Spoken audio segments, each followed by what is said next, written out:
Montgomery, northern Baltimore, northwest Hartford, northwest Howard, northwest Montgomery, southeast Hartford, and southern Baltimore, and the following counties. In Virginia, eastern London, northern Fauquier, northwest Prince William, and Rappahannock. Whew. Winter storm warning in effect from 11 p.m. this evening to 5 Barely p.m. avoided. Saturday. Heavy snow with total accumulations of 4 to 6 inches. The areas affected include portions of central to northeastern Maryland and northern Virginia. The hazardous weather conditions are expected hard from things. 11 It doesn't p.m. take away the to 5 hard thing. p.m. Saturday. What's for carpooling? Impacts. Travel will be very difficult. Thanks for everything. Additional details. Snowfall rates of 1 to 2 inches per hour. Let's see. are possible Hold on. For a few hours under the heaviest snow bands. Let's see. Bro?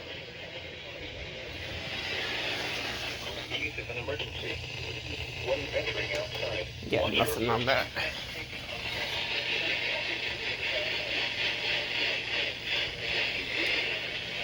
injury.